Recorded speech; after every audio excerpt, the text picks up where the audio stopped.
یہ تو اللہ رب العالمین کی دو ضمانتیں ہیں، دو ضمانتیں۔ ترمذی شریف کی حدیث میں بیان کیا گیا، اس کی سند پر کچھ کلام ہے لیکن معنی کے اعتبار سے بالکل درست ہے۔ فرمایا کہ اللہ نے میری امت کو دو ضمانتیں عطا کی۔ حضرت علی رضی اللہ تعالیٰ نے بھی فرمایا اللہ تعالیٰ کی دو ضمانتوں میں سے ایک ضمانت اللہ نے اٹھا لی، دوسری ضمانت قیامت تک موجود رہے گی، جب تک سورج مغرب سے طلوع نہیں ہو جاتا، توبہ کا دروازہ بند نہیں کر دیا جاتا، تب تک اللہ کی وہ ضمانت موجود رہے گی۔ ما کان اللہ لیعذبہم وانت فیہم، جب نبی کریم صلی اللہ علیہ وسلم اہل مکہ کو اللہ کے عذاب سے ڈراتے، حضرت نوح علیہ السلام کا واقعہ یاد دلاتے کہ جب نوح کشتی بنا رہے تھے، لوگ آ کے ان کا مذاق اڑاتے تھے، یہ کشتی خشکی پر چلاؤ گے یا پہاڑوں پر اسے اڑاؤ گے، یہاں کون سا سمندر؟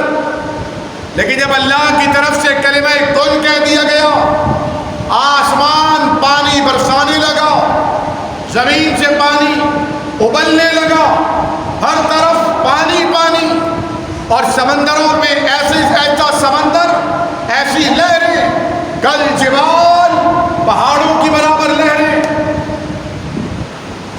مطلب کہ نبی ڈراتے، کبھی قوم لوط کے عذاب سے ڈراتے، کبھی قوم شعیب کے عذاب سے ڈراتے، کبھی عاد اور ثمود کے عذاب سے ڈراتے۔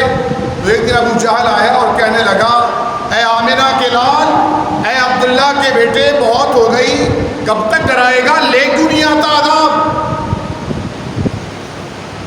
بلا لے عذاب کو، ہم بھی دیکھیں کیسا ہوتا ہے عذاب، کہاں سے آئے گا عذاب۔ رب تعالیٰ نے قرآن کی آیت نازل فرما دی، میں تمہیں بڑی جلدی عذاب کی، لیکن معاملہ یہ ہے کہ میرا حبیب تمہارے درمیان ہے۔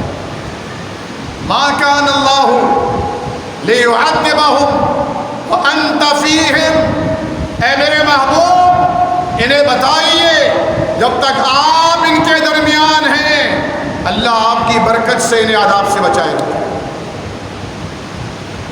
چنانچہ جب نبی کریم صلی اللہ علیہ وسلم مدینہ تشریف لے گئے تب جا کے مکہ میں قحط آیا۔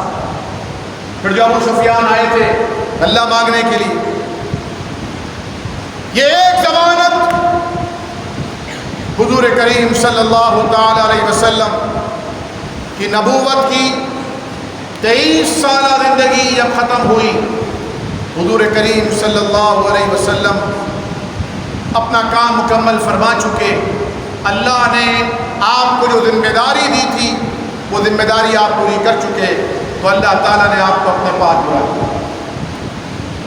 اب بچی ہے ایک ضمانت، وما کان اللہ معذبہم وہم یستغفرون، جب تک میرے بندے استغفار کرتے رہیں گے میں انہیں عذاب سے دوچار نہیں کروں گا۔